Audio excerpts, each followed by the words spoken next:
హల్లెలూయా. హల్లెలూయా.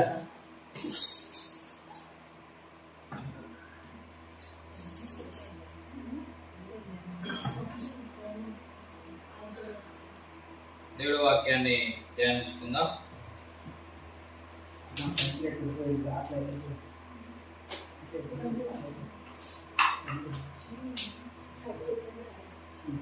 హల్లెలూయా. హల్లెలూయా. హల్లెలూయా. దేవుడికి వందనాలండి. ప్రార్థనకు వచ్చిన మీకు అందరికీ నా హృదయపూర్వకమైన వందనాలు. కొన్ని విషయాలు వాక్యంలో మనం ధ్యానించుకుందాం. ఇర్మియా గ్రంథం 31. ఇర్మియా గ్రంథం 31. ఇర్మియా గ్రంథం 31 13వ వచనం చదువుకుందాం. వారి దుఃఖమునకు ప్రతిగా సంతోషమిచ్చి వారిని ఆదరించదను, విచారము కొట్టివేసి నేను వారికి ఆనందమును కలుగజేతును. హల్లెలూయా. దేవుని ప్రియమైన వాళ్ళరా, దేవుడు ఒక మాట సెలవిస్తున్నారు. ఏంటంటే, మీ విచారములను కొట్టివేసి మీకు ఆనందాన్ని కలుగు చేస్తాను అంటున్నాడు దేవుడు. హల్లెలూయా. ప్రతి ఒక్కరికి ఏదో ఒక విచారము అనేది ఉంటుంది. విచారం అనేది ఉంటుంది. విచారము లేకుండా ఏ క్రైస్తుడు ఈ రోజున, ఏ మనిషి కూడా లేనలేడు. అయితే విచారం ఉన్న మనిషికి ఎప్పుడు ఆనందం ఉండదు. విచారం ఉన్న మనిషికి ఎప్పుడు కూడా ఆనందం ఉండదు. అయితే ఈ విచారము కొట్టివేసి దేవుడు ఏం చేస్తాడంట? ఆనందాన్ని దేవుడు కలుగు చేస్తాడంట దేవుడు. హల్లెలూయా. ఏ విచారము వలన మన జీవితంలో చోటు చేసుకుని మన దగ్గర ఎంతవరకు ఉన్న ఆనందాన్ని, సంతోషాన్ని దూరం చేసాయో, ఈ విచారం వల్ల మన ఎన్ని ఆనందాలు, ఎన్ని సంతోషాలు, ఎన్ని మేలును మనం పోగొట్టుకున్నామో అవన్నీ మనం పొందుకునేటట్టుగా దేవుడు ఏం చేస్తున్నాడంటే, మీ విచారమును నేను కొట్టివేస్తాను అంటున్నాడు దేవుడు. హల్లెలూయా. ఇక్కడ కూర్చున్న వాళ్ళందరూ కూడా ఏదో ఒక విచారంతో వచ్చిన వాళ్ళే. బలహీనతను బట్టి, వ్యాధిని బట్టి, సమస్యలు బట్టి, ఆర్థిక సమస్యలు బట్టి, కుటుంబ సమస్యలు బట్టి, శరీర సమస్యలు బట్టి వచ్చిన వారే. ఆ విచారముతోటి వచ్చిన వాళ్ళు సంతోషం అనేది కుటుంబంలో లేదు. దేవుడు చెప్తున్నాడు, మీకు ఆనందం కలుగు చేతును, మీ విచారం నేను కొట్టివేస్తాను అంటున్నాడు దేవుడు. హల్లెలూయా. అయితే విచారం ఉండడం వలన ఏమవుతుందంటే బలహీనం అయిపోతాం. విచారం ఉన్నాయో ఏమవుతాం? బలహీనత కలుగుతుంది.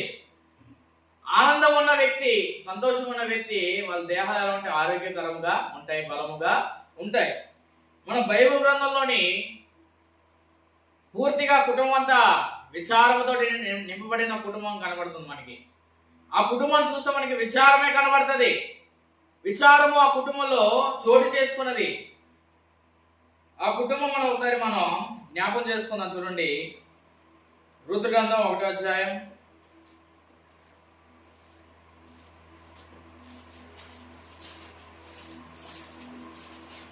రూతు గ్రంథం 1వ అధ్యాయం. రూతు గ్రంథం 1వ అధ్యాయం 2-3 వచనాలు మనం చదువుకున్నట్లయితే, 2, 3, 4 వచనాలు మనం చదువుకుందాం. చూడండి, రూతు గ్రంథం 1వ అధ్యాయం 2, 3, 4 వచనాలు. ఆ మనుషుని పేరు ఎలీమెలెకు, అతని భార్య పేరు నయోమి. అతని 2 కుమారుల పేర్లు మన్హోను, కిల్యోను. వారి యోధ బెత్లెహేము వారనై ఎఫ్రాయితీయులు. వారు మోయాబు దేశమునకు వెళ్ళి అక్కడ కాపురముండిరి. నయోమి పెనిమిటైన ఎలీమెలెకు చనిపోయిన తర్వాత ఆమెయు ఆమె 2 కుమారులను నిలిచి ఉండరి. వారు మోయాబు స్త్రీలను పెళ్లి చేసుకునేది. వారిలో ఒక దాని పేరు ఓర్పా, రెండో దాని పేరు రూతు. వారు ఇంచుమించు 10 సంవత్సరములు అక్కడ నివసించిన తర్వాత మమ్లోను, కిల్యోను 2 చనిపోయేది. కాగా ఆ స్త్రీ తాను కనిన 2 కుమారులను తన పెనిమిటియు లేనిదాయను అని రాయబడింది. హల్లెలూయా. ఈ వచనాలంతా చూస్తే కుటుంబం అంతా విచారంతో నిండిపడిపోయింది. కుమారులు చనిపోయారు, పెనిమిటి కూడా చనిపోయింది. 2 కోడలు కూడా భర్త లేని వారిగా ఉన్నారు. భర్తను పోగొట్టుకున్నారు. ఈమె కూడా, అత్త కూడా భర్తను పోగొట్టుకుంది. 2 కూడా ఎవరైనా చూసిన వాళ్ళందరూ కూడా ఈ కుటుంబం అంతా విచారంతో నింపబడినట్టుగా మనం చూస్తుంటాం. ఈ కుటుంబంలో సంతోషం అనేది ఏం లేదు. ఆ మోయాబు దేశంలో వచ్చిన కానించి ఆ కుటుంబంలో సంతోషం అనేది ఏమీ లేదు. పని చేసుకుని బ్రతికినా కూడా ఏమి రాబడి లేదు. కుటుంబం అంతా కూడా విచారముతో నింపబడిపోయింది. చనిపోవడం అనేది ఒక విచారము. ఆ కుటుంబంలో సంతోషం లేకుండా, ఆనందం లేకుండా దూరం అయిపోయింది. ఊరికి వచ్చారే కానీ వచ్చిన కాడి నుంచి వాళ్ళ ముఖంలో ఆ సంతోషం అనేది మాత్రము, ఆనందం అనేది మాత్రం లేదు. ఏ టైంలో వచ్చారో, లేకపోతే ఊరి రాంగ్ టైంలో వచ్చారో, లేకపోతే ఊరే మంచిది కాదా, ఊరు వల్ల మా కుటుంబానికి ఏమైనా జరిగిందా అనే ఆలోచన ఏమాత్రమో లేదంట వాళ్ళకి. కాబట్టి ఆ ఊరికి వెళ్ళడం వలన విచారములోకి వెళ్ళిపోయింది ఆ కుటుంబం. విచారములకు గురైపోయింది. ఎందుకంటే 3 మరణాలు ఆ కుటుంబంలో జరిగాయి. ఇలాగా ఏ కుటుంబంలో ఏ కారణం లేకుండా అనారోగ్యం లేకుండా చనిపోతే ఆ కుటుంబం ఏమైపోతుందంటే బాధతోటి, విచారంతో ఉండిపోద్ది. కొన్నాళ్ళ వరకు విచారంతో నలిగిపోద్ది ఆ కుటుంబం. అయితే విచారం వల్ల ఈ కుటుంబం ఏమైపోయింది ఇప్పుడు అంటే బలహీనం అయిపోయింది. విచారం వల్ల ఏమైపోయింది? కుటుంబము బలహీనమైపోయింది. ఎంత బలహీనం అయిపోయిందంటే ఇంకా ఆ కుటుంబం కూడా ఎంత నీరసిల్లిపోయింది. బ్రతకడానికి సరిగా సంతోషం లేదు, ఇష్టపడట్లేదు. ఇద్దరు కోడళ్ళు కూడా ఆదాయం లేదు, వాళ్ళు పోషించే పరిస్థితి లేదు. వాళ్ళ జీవితం ఏమైందో అర్థం కాని స్థితి. ఇక పెళ్లి చేసుకోవాలా లేకపోతే వెళ్ళిపోవాలా ఏంటో ఆలోచన లేదు వాళ్ళకి. అయితే దేవుని ప్రేమ వాళ్ళరా, వెంటనే దేవుడు సంబంధించిన కబురు వచ్చింది. ఏమిటంటే దేవుడు తన ప్రజలను దర్శించాడు అని రాయబడింది. హల్లెలూయా. వెంటనే నయోమి వెళ్ళిపోతుంది. వాళ్ళిద్దరు కోడలు చెప్పింది, మీరు వెళ్ళి మీ అమ్మగారి ఇంటికి మీరు వెళ్ళి పెళ్లి చేసుకొని సుఖంగా ఉండండి అంటే ఓర్ప వెళ్ళిపోయింది. కానీ రూతు మాత్రము నయోమిని విడిచిపెట్టలేదు. నయోమిని విడిచిపెట్టకుండా బెత్లెహేముకు వచ్చింది. ఎంత బలహీనరాలంటే రూతు ఆ విచారం ఎప్పుడైతే చోటు చేసుకుందో రూతు బ్రతికి ఏమైపోయిందంటే బలహీన పడిపోయింది. ఎంత బలహీనరాలంటే పరిగే ధాన్యము అంతా కట్టుకున్న తర్వాత మోసుకెళ్ళినప్పుడు లారీలో కావచ్చు, టాటాఏస్లో కావచ్చు, ఏదైనా సరే మనుషులు అప్పుడున్న ప్రజలందరూ కూడా మోసుకెళ్ళేటప్పుడు ఆ రాలిపోయినవి ఉంటాయి కదండి, లైట్గా దారులు రామంట. ఈ రూతాం ఏం చేసిందంటే ఉదయం వచ్చి సాయంత్రం వరకు ఎవరైతే ఏరుకుని వెళ్తున్నారో పట్టుకుని ఆ రాలిపోయి వేతున్నాయి దారిలో, అవి ఏరుకుంటూ తన చెంగులోని కట్టుకొని వెళ్తుండేది. అంత ఎంత బలహీనరాలని చూడండి. ఆ పొలంలో కోసుకోవడానికి కూడా వీళ్ళేనంత బలహీనరాలు. ఎవరైతే కోసుకుని వెళ్ళిపోతున్నారో ఏరుకునే స్థితి రూతుకి, ఏరుకునే స్థితి. వాళ్ళు విడిచిపెట్టింది ఎత్తుకుంటుంది. అంత బలహీనంగా ఆ కుటుంబాన్ని దేవుడు ఏం చేస్తాడంటే విచారమును కొట్టివేసి ఆ కుటుంబంలో సంతోషాన్ని పుట్టించాడు దేవుడు. హల్లెలూయా. ఆనందాన్ని పుట్టించడం నుండి నెహెమ్యా గ్రంథంలో మాట రాయబడింది. నెహెమ్యా గ్రంథం 8వ అధ్యాయం. నెహెమ్యా గ్రంథం 8వ అధ్యాయం. నెహెమ్యా గ్రంథం 8వ అధ్యాయం 10వ వచనం మనం చదువుకుందాం. నెహెమ్యా గ్రంథం 8వ అధ్యాయం 10వ వచనంలోని చివరి లైన్ చూడండి. చివరి లైన్, మీరు దుఃఖపడకుడి, బలం పొందుదురు. దేవుని స్తోత్రం చేద్దాం గట్టిగా. హల్లెలూయా. మీరు ఆనందించడం వల్ల ఏమవుతారంటే మీరు బలం పొందుతారు. విచారం వల్ల ఏమవుతాము? బలహీనమే అవుతాం. విచారం వల్ల బలహీనమైన రూతు జీవితము దేవుడు ఏం చేశాడంటే ఆనందము కలుగు చేసి ఆమె బలవంతురాలైనట్టుగా దేవుడు చేశాడు. ఒక బలము పొందుకున్న స్త్రీగా దేవుడు ఆశీర్వదించాడు ఆమెని. ఆ పొలానికి యజమానురాలుగా, ఆ పొలానికి యజమానుడికి భార్యగా దేవుడు ఆశీర్వదించాడు. ఈ బలహీనరాలైన ఆమెని బలమొందేటట్టుగా దేవుడు దీవించాడండి. హల్లెలూయా. పూర్తి విచారము కొట్టివేశాడు. విచారము ఆ బెత్లెహేము వచ్చినా కూడా ఆమెలో విచారం ఉండిపోయింది. నయములో కూడా విచారము ఉండిపోయింది. అందరూ నయోమి వస్తే ఆనందించారు కానీ ఈమెకు మాత్రం ఆనందము లేదు. ఎందుకంటే నాకు మధురమైన జీవితం లేదు కానీ ఇప్పుడు నాకు మారా జీవితము, నా జీవితం అంతా మారాగా మారిపోయింది, చేదుమయముగా మారిపోయింది. అందరూ ఆమెను చూసి ఆమె తిరిగి వచ్చిందని మరలా మా మధ్యకు వచ్చిందని ఆనందిస్తున్నారు, కానీ ఆమెకి ఏమాత్రం సంతోషము లేదు. విచారం ఉండిపోయింది. భర్త పోగొట్టుకున్న విచారము ఉండిపోయింది. నష్టపోయామనే విచారం ఉండిపోయింది. శాపాన్ని అనుభవించామని, గాయము బాధ పడ్డామని, నొప్పి కలిగిందని విచారం ఆమె హృదయంలో ఉండిపోయింది. దేవుడు ఏం చేశాడంటే విచారం పోయినట్టుగా దేవుడు రూతుని దీవించి, రూతునికి వివాహం జరిగించి, ఆ పొలానికి యజమానురాలు అయ్యేటట్టుగా దేవుడు చేసి, ఆ యొక్క మోయాబు దేశంలో పోగొట్టుకున్న ఆనందము దేవుడు బెత్లెహేములో ఆమెకు అనుగ్రహించి దేవుడు విచారం కొట్టివేశాడు దేవుడు. హల్లెలూయా. కాబట్టి పిల్లరా, మన కుటుంబం ఇంకా బలహీనంగా ఉన్నదో విచారం వల్ల బలహీనం అయిపోయి సంతోషించలేకపోతున్నామేమో, కుటుంబాన్ని సరిగా చూసుకోలేక ప్రార్థనలోని విశ్వాసంలోని అన్ని పోగొట్టుకున్న బలహీనురాలుగా ఉన్నామేమో విచారం వలన. ఈరోజు దేవుడు ప్రభు సన్నిధిలోకి వస్తే ఆయన మన విచారములన్నీ కూడా పోగొడతాడండి. హల్లెలూయా. చూడండి, కీర్తన 43వ కీర్తన 43వ కీర్తన 4వ వచనం చదువుకుందాం. 43వ కీర్తన. అప్పుడు నేను దేవుని బలిపీఠం వద్ద నాకు ఆనంద సంతోషం కలుగజేయు దేవుని యొద్దకు చేరుదును. హల్లెలూయా. ఇప్పుడు మనకి ఆనంద సంతోషమును కలుగు చేస్తాడు దేవుడు. అయితే అపవాది మనకి ఏం కలుగు చేస్తాడంటే విచారమును కలుగు చేస్తాడు. విచారము, శ్రమ వలన, ఇబ్బందుల వలన, ఏదో ఒక నష్టం వలన మన హృదయాన్ని, మన కుటుంబం అంతా విచారంతో నింపబడేట్టుగా చేస్తాడు దేవుడు. ఆ యొక్క చేసిన అపవాదిని దేవుడు తొలగించి వేసి, చేసిన విచారముతో నింపిన శ్రమలను కొట్టివేసి, ఆయన విచారముతో ఆయన దగ్గరికి ఎవరైతే వచ్చారో వాళ్ళ దగ్గర ఉన్న విచారం పోగొట్టి ఆయన ఏం కలుగు చేస్తాడంట?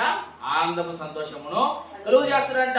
మన విచారము పోగొట్టుకోవడానికి మనం విచారం పోగొట్టుకున్న ఆనందము పొందుకున్నటకు ఎవరి యొద్దకు రావాలి? దేవుని యొద్దకు రావాలి. బలిపీఠం యొద్దకు మనకి రావాలండి. హల్లెలూయా. అలా ఎవరైతే వస్తారో బలిపీఠం యొద్దకి, దేవుడి మందిరానికంట, వాళ్ళ విచారం పోగొట్టి ఆనందం సంతోషం దేవుడు వాళ్ళకి కలుగు చేస్తాడు. హల్లెలూయా. దేవుడి బిడ్డల దగ్గరకు వచ్చిన నయోమికి, రూతుకి, దేవుడున్న స్థలానికి, దేవుడు ఆస్వాదించిన, దేవుడు దర్శించిన ఆ స్థలానికి వచ్చిన ఆ ఇద్దరికి దేవుడు ఆనందం సంతోషము దేవుడు కలుగు చేశాడు. హల్లెలూయా. కాబట్టి పిల్లారా, ఇప్పటి వరకు మనం ఏడుస్తున్నామేమో, హృదయంలో రోదన చేస్తున్నామేమో, బాధపడుతున్నామేమో. అయితే ప్రభు చెప్తున్నాడు, మీరు మీ విచారం పోగొట్టుకున్నట్టుగా నా యొద్దకు రండి, నా బలిపీఠం యొద్దకు చేరండి. చేరిన మిమ్మల్ని మీకు ఆనంద సంతోషమును కలుగు చేస్తాను. హల్లెలూయా. ఇంకో మాట మనము ధ్యానించుకున్నాం. చూడండి, ఇంకో మాట. ఈ విచారం విచారము దేని వల్ల కలుగుతుందని ఇంకోటంటే ఇరుకు వలన కలుగుతుంది. విచారము దేని వల్ల కలుగుతుంది? ఇరుకు వలన కలుగుతుంది. 31వ కీర్తన 9వ వచనం. 31వ కీర్తన 9వ వచనంలోని 31వ కీర్తన 9వ వచనం. యెహోవా, నేను ఇరుకున పడి ఉన్నాను, నన్ను కరుణింపుము. విచారము వలన నా కన్ను క్షీణించుచున్నది, నా ప్రాణము, నా దేహము క్షీణించుచున్నది. హల్లెలూయా. దేవుడి పిల్లలకు చూడండి, విచారం వలన నా కన్ను క్షీణించుతుంది. దేనికి విచారము? నేను ఇరుకున పడి ఉన్నాను.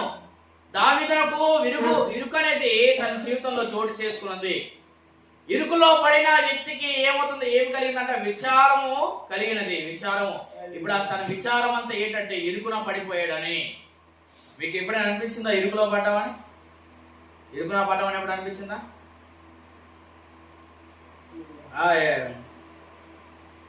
ఇద్దరు ఎక్కడ అంట, ఇద్దరు తోడు దొంగలు, హెచ్పి కాలనీ వైపు ఎక్కడ అంట, తోడు దొంగలు ఇద్దరు. వీళ్ళిద్దరు ఏం చేశారంటే ఇల్లు లిప్పిస్తామని కాలనీ అంతా తిరిగారంట. ఒక్కొక్కటి దగ్గర లక్షలు వసూలు చేశాడంట. లక్షలు వసూలు చేస్తే ఈ పార్ట్నర్షిప్ ఉంటది కదా, ఈ పెద్దోడు ముందున్నోడేమో, వీళ్ళిద్దరు ఉన్నారు. డబ్బులు వసూలు చేసుకున్న వాడేమో ఏం చేశాడు, ట్రైన్ ఎక్కి ఎస్కేప్ అయిపోయాడు. అయితే ఈతతో కలిసిన పని చేసిన ఈయన ఏమైపోయాడు? ఇరుక్కుపోయాడు. కాలనీలో అందరూ కూడా చెత్తగొడిచాడు, పోలీస్ కేసు పెట్టారు. ఇలాంటి పరిస్థితులు ఉంటాయి, ఇరుక్కునే పరిస్థితి. అంటే ఇతడు నమ్మాడు, పని బాగుంది, ఇల్లు ఇప్పిస్తానని నమ్మాడు, ఇతనితో కలిసి పనిచేశాడు కానీ అతను ఏం చేశాడు, ఇతను ఇరుక్కునేటట్టుగా చేశాడు. అయితే ఇలాంటి సందర్భాలు మనకి ఎన్నో కలుగుతుంటాయి. అనారోగ్యం బట్టి ఇరుకున పడటము, ఇదే బలహీనత బట్టి ఇరుకున పడటము, ఏదో ఒకటి పోషించలేక ఇరుకున పడటము. కొన్ని ఇరుకులు ఉన్నాయి చూడండి. ఒక కుటుంబము ఇరుకున పడింది చూడండి. ఆదికాండం 21 ఆదికాండం 14 వచనం. ఆదికాండం 21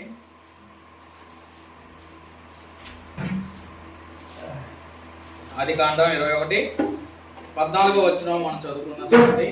14 వచనం, ఆదికాండం 21 14 వచనం. కాబట్టి తెల్లవారినప్పుడు అబ్రాహాము లేచి ఆహారమును నిలిపి తిని తీసుకొని ఆ పిల్లవానితో కూడా ఆగరునకు అప్పగించి ఆమె భుజం మీద వాటిని పెట్టి ఆమెను పంపివేసెను. ఆమె వెళ్ళి బెర్షెబా అరణ్యంలో ఇటు తిరుగుచుండెను.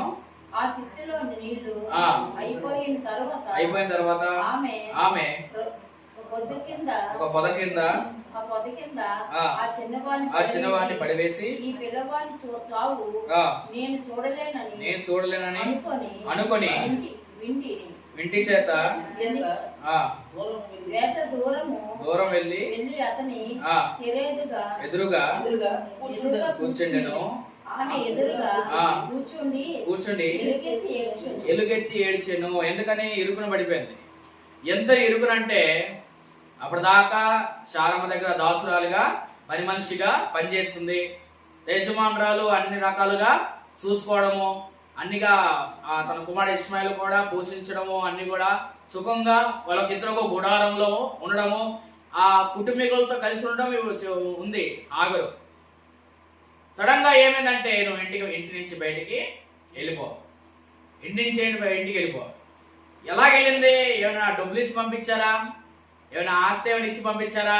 ఏమైనా సహాయం చేసి పంపించారా? ఏమైనా ఆధారం ఏమైనా ఇచ్చి పంపించారా? ఏమి ఇవ్వకుండా ఓ నీళ్ళు తెత్తు ఆహారం ఇచ్చి భుజం మీద ఎత్తిచ్చి పంపిస్తారు. అరణ్యములో వెంటనే బ్రతకడానికి ఏమైనా చేయడానికి ఏమైనా ఉందా? ఏమీ లేదు. కొడుకుని వెంటనే ఒక దారిలో పెట్టడానికి ఏమైనా ప్రయత్నాలు అక్కడ ఉన్నాయా? లేదు. టోటల్ గా ఇరుకున పడిపోయింది. ఎంత ఇరుకునంటే ఇటు చావలేరు, ఇటు బ్రతకలేరు. బ్రతకడానికి ఏ దారి లేదు. ఇంకా చావడమే బ్రతకని, ఇంకో కొడుకుని ఎలాగ చేసుకున్న ఆ జీవితమే అర్థం కాలేని పరిస్థితిలో ఇరుకున పడింది. ఓ చోట కూర్చుని పోయింది. ఇరుకున పడిన వాళ్ళు ఒక చోట కూర్చుని పోతారు. ఏమంటే ఇరుకున పడిన వాళ్ళే ఓ చోట కూర్చుని పోతారు. గమనించారా? ఏమి చేయలేక, ఏమి తోచక, నా వల్ల ఇంకేం జరగదు, నేను ఇంకేం చేయలేను, ఇంకేం జరుగుతుంది, ఇంకేం జరగాల్సింది అంటే వెంటనే ప్రభు చెప్పాడు, ఆ చిన్నవాడి మొర నేను విని ఉన్నాను. దేవుడు ఆ చిన్నవాడి మొర వినెను. అప్పుడు దేవదూత ఆకాశము నుండి ఆగరుని పిలిచి, ఆగరు నీకేమో వచ్చినది, భయపడకము. ఆ చిన్నవాడి చోట దేవుడు వాని స్వరం విని ఉన్నాడు. నీవు లేచి ఆ చిన్నవాడిని లేవనెత్తి నీ చేతులు పట్టుకొని వానిని గొప్ప జనముగా చేసేదను. హల్లెలూయా. ఆమె విచారం అంతా ఏమిటి? విచారం అంతా దేవుడు ఏం చేశాడు? కొట్టివేస్తాడు. ఇంకా నా కొడుకు గురించిన విచారము, తన గురించిన విచారము, ఏమడా విచారంతో ఉండిపోయిన ఆమెని దేవుడు ఒక్క మాటతో కొట్టివేశాడు. నీ కొడుకు నేను గొప్ప జనముగా చేస్తాను. హల్లెలూయా. టోటల్ విచారం అంతా ఒక గడిలో పోయిన ఒక మాటతో పోయింది. అంత విచారంతో ఏడుస్తున్న ఆమె, కొట్టుమిట్లాడుతున్న ఆమె, అరణ్యంలో అటు ఇటు తిరుగుతున్న ఆమె, ఒక చోట ఇంకా ఏమి చేయలేక కూర్చుంటున్న ఆమె వెంటనే ధైర్యం వచ్చేసింది. దేవుడు భయపడదని చెప్పాడు. ఎవరి గురించి అయితే ఏడుస్తున్నావో అతన్ని నేను గొప్ప జనముగా చేస్తాను అంటున్నాడు దేవుడు. హల్లెలూయా. కాబట్టి పిల్లరా, మనం ఒంటరి జీవితం కావచ్చు, ఎవరు సహాయం లేకుండా ఉండొచ్చు, అటు ఇటు తిరుగుతున్న వారముగా ఉండొచ్చు, అటు ఇటు నడిచే వారముగా ఉండొచ్చు, ఆ సహాయం కొరకు ఈ సహాయం కొరకు మనము ప్రాకులాడే వారముగా ఉండొచ్చు. ఏమండి? గనుక మనము ఎటువంటి వారమైనా సరే దేవుడి దగ్గరికి చేరే వారంగా ఉంటే దేవుడు ఏం చేస్తాడంట, మన విచారమును కొట్టివేస్తాడంట. కొన్ని విచారములు ఉన్నాయి చూడండి అండి. విచారము అంటే నివసించడానికి విచారం. ఎలాంటి పరిస్థితుల్లో మనం నివసించగలం, ఎలాంటి పరిస్థితుల్లో ఉండగలం అసలు గమనించలేక, ఎంత పిల్లలకి పోషించలేని పరిస్థితి, పిల్లల్ని ఒక మంచి దారిలో తీసుకురాని పరిస్థితి, కుటుంబంలో సమాధానం లేని పరిస్థితి, కుటుంబంలోనే ఎటువంటి లాభాలు పొందలేని పరిస్థితి మనం చూస్తుంటాం. చూడండి నిర్గమకాండం 1వ అధ్యాయం. నిర్గమకాండం 1వ అధ్యాయం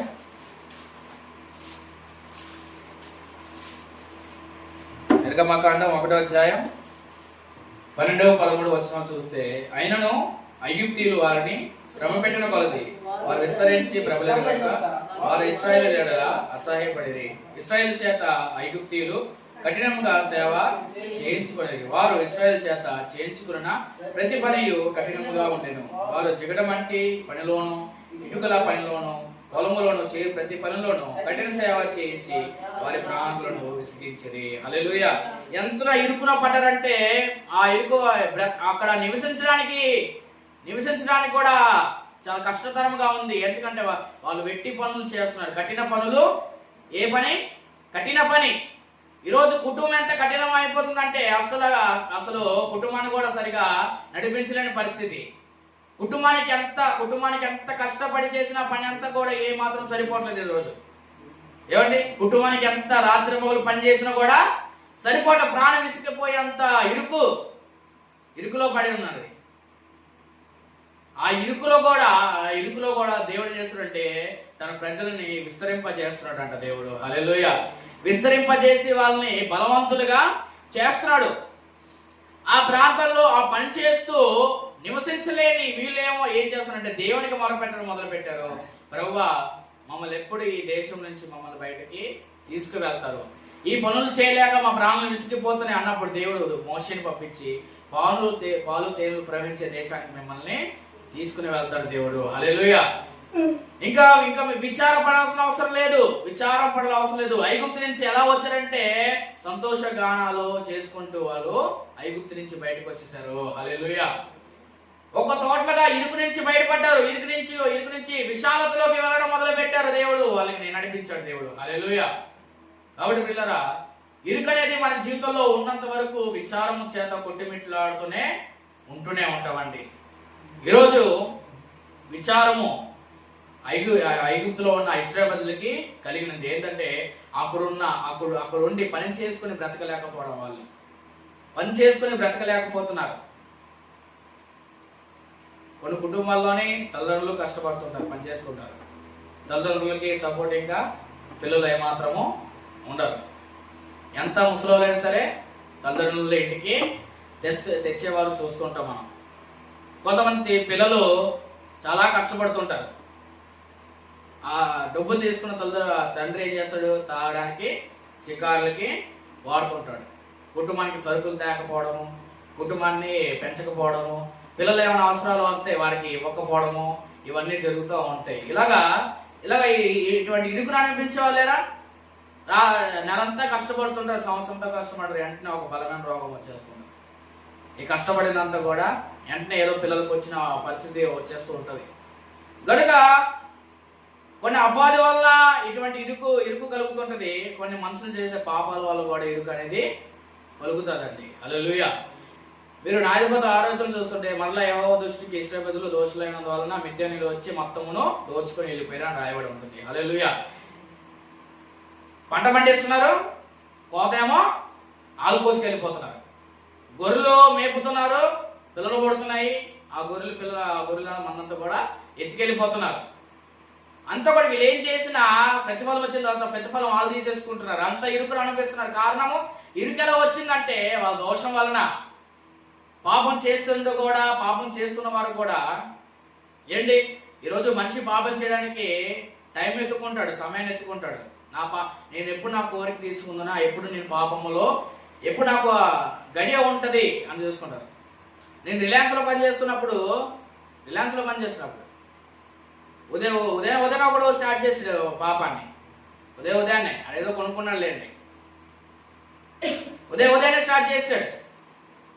అంటే ఉదయాన్నే మొదలు పెట్టడం చూస్తుంటాం. కొంతమంది రాత్రి ఎవరులేని టైంలో ప్రాబ్లం చేసే వారు ఉంటారు. రాత్రి కాలం మంది ఉదయాన్నే సినిమాలకు వెళ్ళే వాళ్ళు ఉంటారు, ఉదయాన్నే మందు తాగే వాళ్ళు ఉంటారు, ఉదయాన్నే సిగరెట్ తాగే వాళ్ళు ఉంటారు. ఉదయాన్నే కుటుంబానికి ఇరుకు తెప్పించే మనుషులు ఈరోజు కుటుంబాల్లో ఉండే ఉంటారండి. కనుక మొదటగా ఇటువంటి తప్పిదం వలన, పాపం వల్ల ఇరుకు రాకూడదు. శ్రమ వల్ల వచ్చిన ఇరుకును తప్పించినట్టుగా దేవుడికి మనము ప్రార్థిస్తే ఏ ఇరుకుని మన కుటుంబంలోకి రానికుండా దేవుడు మనకి సహాయము చేస్తారండి. హల్లెలూయా. కాబట్టి పిల్లరా, దావీదు రాత్రి కాలం ముందు మెద్ద మీద తిరుగుతున్నప్పుడు తప్పిదము చేశాడు. పొగలేమో బెస్తబా భార్యను, తన భర్తను యుద్ధములో చంపివేశాడు. హల్లెలూయా. రాత్రి తప్పు చేశాడు, ఉదయాన్ని కూడా తప్పు చేశాడు. గనుక దేవుడు ఏం చేశాడంటే రాత్రి పగలు జీవితం అంతా కూడా బాధలు పడేటట్టుగా దావీదుకి పనిష్మెంట్ ఇచ్చాడండి. హల్లెలూయా. గనుక నీ దినం ఎప్పుడు కూడా పాపం అనేది ఏమాత్రం, ఏ తప్పిదం అనేది మాత్రము ఉండకూడదు. రాత్రి ఏమాత్రము ఏమి ఉండకూడదు. అప్పుడే నీ మన జీవితం ప్రశాంతంగా దేవుడి చేతులు మనకి నిబ్బరమైన ధైర్యం దేవుడు కలుగు చేస్తాడు. హల్లెలూయా. చూడండి, ఇంకోటి మాత్రమే చదువుకుందాం. చూడండి, ఆదికాండ 26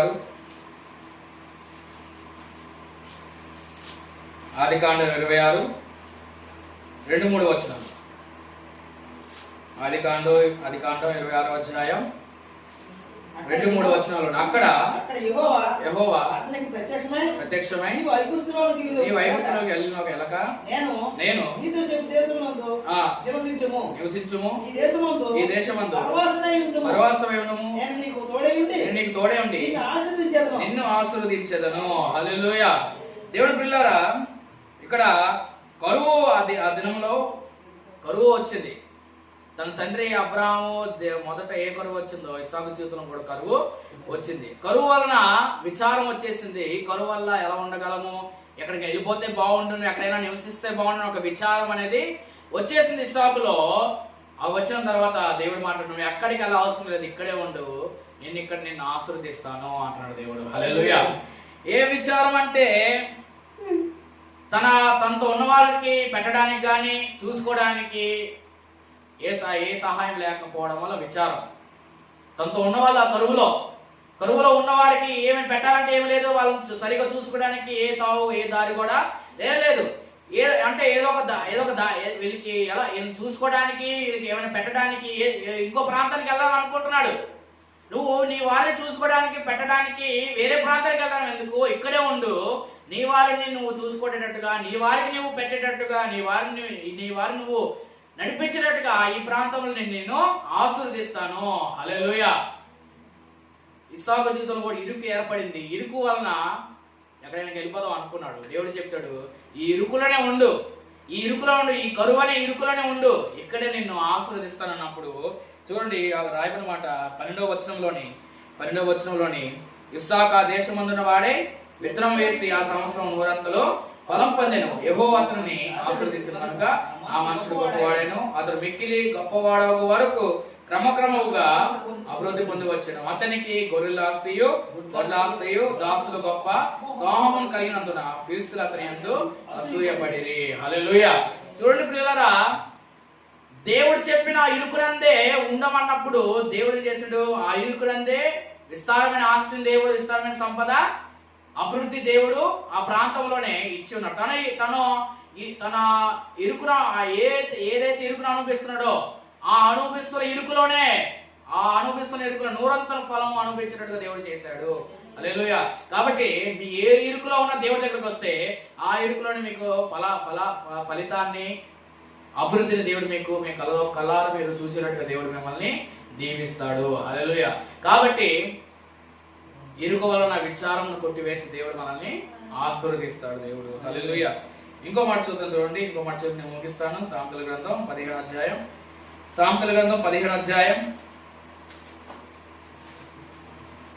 సామెతల గ్రంథం 15వ అధ్యాయం 25వ వచనం. సామెతలు 15వ అధ్యాయం 25వ వచనం.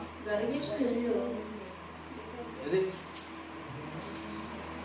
సామెతలు 12వ అధ్యాయం 25. క్షమించండి, 12వ అధ్యాయం 25వ వచనంలోని, ఒకని హృదయంలోని విచారము దాన్ని కృంగజేయును, దయగల మాట వాడిని సంతోషపెట్టును. హల్లెలూయా. విచారం వల్ల ఏమవుతారు? కృంగిపోతారు. విచారం వల్ల ఏమవుతారండి? కృంగిపోతారు.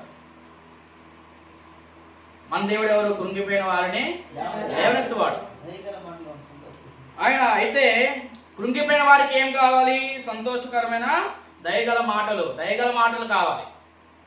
కొన్ని మాటల వల్ల మనకి ఏం కలుగుతుందంటే విచారం కలుగుతుంటది. విచారము. దేవుడి పిల్లల సంఖ్యాకాండంలో చూస్తే మీరు సంఖ్యాకాండం 13వ అధ్యాయం, సంఖ్యాకాండం 13వ అధ్యాయం, సంఖ్యాకాండం 13వ అధ్యాయం, సంఖ్యాకాండం 13వ అధ్యాయం 30వ వచనం మనం చదువుకుందాం. 30-31 వచనాలు. సంఖ్యాకాండం 13వ అధ్యాయం 30-31. కాలేబు మోషే ఎదుట జనులను నిమ్మలపరిచి, మనము నిశ్చయముగా వెలుగుము, దానిని స్వాధీనపరచుకోము, దాన్ని జయించుటకు మన శక్తి చాలునను. అయితే అతనితో కూడా పోయిన మనుషులు ఏమంటున్నారు చూడండి, ఆ జనులు మనకంటే బలవంతులు, మనము వారి మీదకి పోజాలమనిరి అంటున్నారండి. హల్లెలూయా. చూడండి, ఇక్కడ రెండు మాటలు కనబడుతున్నాయి. మనం జయిస్తామని ఒకరు అంటున్నారు, మనం భోజాలమని ఇంకొకరు అంటున్నారు. అయితే ప్రజలందరూ ఏది తింటారండి? పాజిటివ్ వింటారా, నెగిటివ్ వింటారా? ప్రకృతి వింటారా, వికృతి వింటారా? ఏంటంటారా? ఇక్కడ 12 మంది వెళ్ళారు. 12 మంది వెళ్తే ఇద్దరు ఏం చెప్తున్నారు? మనం దాన్ని జయిస్తాము, దాన్ని స్వాధీనపరచుకుంటాం, మనకి శక్తి సరిపోద్ది అంటే 10 మంది వెళ్ళిన ఏమంటున్నారు? మనకి బలం, మనకంటే బలవంతులు ఉన్నారు, మనం వెళ్ళలేము అంటున్నారు. ఈ ప్రజలు ఈ ఇంటున్న వారు ఎవరు మాట్లాడారంటే ఈ 10 మంది మాట విని ఏమంటున్నారు చూడండి. 14వ అధ్యాయం 3వ వచనంలోని, ఆ సర్వ సమాజం, అయ్యో ఐగుప్తులో మేమేలా చావలేదు, ఈ అరణ్యమందు మేమేలా చావలేదు, మేము కత్తివాత పడినట్లు యెహోవా మమ్మల్ని ఈ దేశంలోకి ఎలా తీసుకొని వచ్చాను, మా భార్యలు మా పిల్లలు కోల్పోదురు, తిరిగి ఐగుప్తునకు వెళ్ళుట మాకు మేలు కాదని వారితో అని వెంటనే కృంగిపోయారు. మీరు వెంటనే కృంగిపోయి ఒక విచారం అనేది వచ్చేసింది. ఏ విచారము? మనం పోలేము. ఏ విచారం వచ్చేసిందండి? మేము పోలేము, మేము జయించలేము, మేము స్వాధీనపరచుకోలేము అని ఒక విచారం అనేది వచ్చేసింది. ఎలా విచారం వచ్చేసిందంటే కొందరి మాటల వలన ఏమవుతుందంటే విచారం వల్ల అక్కడ కొంతమంది కృంగిపోయారు. బలవంతులు అవసరం వాళ్ళు, బలవంతులే జయించాల్సిన వాళ్ళు, బలవంతులే అక్కడ ఉన్న వాళ్ళని వెళ్ళగొట్టాల్సిన వాళ్ళు, బలవంతులే ఆ దేశం స్వాధీనపరచుకొని దేవుడు శుద్ధించాల్సిన వాళ్ళు, కొన్ని మాటల వల్ల బలవంతులు ఏమైపోయారండి? కృంగిపోయారు. ఆ మాటల వల్ల విచారం పుట్టడమే కాదు, విచారం పుట్టిన వాళ్ళందరూ కూడా వాళ్ళ మనసు అంతా కృంగిపోయింది. కృంగిపోయి ఏమంటున్నారు? మేము అక్కడ ఎందుకు సావలేదు, ఇక్కడ ఎందుకు సావలేదు, అక్కడ చంపింటే బాగుంటుంది కదా, ఇక్కడ మా భార్య పిల్లలందరూ కత్తివాత కూలాలా అని కృంగిపోయిన మాటలు ఇక్కడ మనం కనబడుతుంది. విచారం పుట్టించే మాటలు కనబడుతున్నాయి, కృంగదీసే మాటలు కూడా మనకి కనబడుతున్నాయండి. హల్లెలూయా. కనుక నేను విచారంలోకి నెట్టుకెళ్లే మాటలు ఎవరైనా మాట్లాడతారు, ఆ మాటలు విన్న తర్వాత నీ నోటి నుంచి వచ్చే మాటలు ఏంటంటే కృంగిపోయే మాటలు వస్తాయి నీ నోటి నుంచి. హల్లెలూయా. కాబట్టి పిల్లరా, ఏ మాటలు మనం వినాల్సిన? దేవుడి మాటలు, మనం బలపరిచే మాటలు, మనం ధైర్యపరిచే మాటలు, మనం నడిపించే మాటలు, మనం శక్తిమంతులుగా చేసే మాటలు, మళ్ళా వాళ్ళని నిలబెట్టి నూతన పరిచే మాటలు, ఇటువంటి మాటలు వినబడితే మనకి హృదయంలో ఏ విచారము రాదు, ఏది మనల్ని కృంగదీయదు. ఆయన వాక్యం మనల్ని బలపరిచేది, ఆయన వాక్యం మనల్ని స్థిరపరిచేది. కాబట్టి పిల్లరా, వీళ్ళు అంటున్నారు మనకంటే బలవంతులా అంటున్నారు. చూడండి, సమస్య మనం ప్రార్థించగలిగితే మన ప్రార్థన సమస్యల కంటే బలమైనది. మన దేవుడు సమస్యల కంటే బలవంతుడు. గొలియాతు బలవంతుడు అనుకున్నారు కానీ ఇక్కడ దావీదు బలవంతుడు అయిపోయాడు. హల్లెలూయా. గొలియాతు బలవంతుడు అనుకున్నాడు. ఈరోజు చాలా మంది బలాన్ని చూసి మన మీద ఎగురుతూ ఉంటారు, ఎగురుతూనే ఉంటారు. కానీ దేవుడెవరు? బలా శౌర్యము కలిగినవాడు, పరాక్రమశాలి అయిన దేవుడు. ఆయన ఆదరణ కలిగి ఉంటే, ఆయన ఆయన నమ్ముకునే వారంగా ఉంటే, ఆయన మీద విశ్వాసం కలిగారు ఉంటే మనలో ఉన్న విచారం కొట్టివేసి దేవుడు మనకి ఆనందం సంతోషం దేవుడు మనకి కలుగు చేస్తాడు. హల్లెలూయా. కాబట్టి ఇంకా ఇలాంటి కృంగిపోయిన వారంగా ఉంటే, మన మనసు కృంగిపోయినట్టుగా ఉంటే ప్రభు మాటలు వినాలి, ప్రభు మాట వాక్యం వినాలి. ఏదో ఛానల్లో వాక్యం పెట్టుకుని ఏదో సమయంలో వాక్యం విని మన హృదయంలో ఆ వాక్యం ద్వారా మన హృదయంలో ఉన్న పూర్తి విచారంగా పోగొట్టుకొని ప్రభు సన్నిధిలో ఆనందించినట్టుగా మనము ఆశీర్వదించబడాలి. హల్లెలూయా. కాబట్టి దేవుడు చెప్తున్నాడు, మేము విచారమును కొట్టివేసి మీకు సంతోషమును ఆనందమును కలుగు చేసేదను. ప్రార్థన చేసుకునే కొద్ది మాట దేవుడు దీవించును గాక.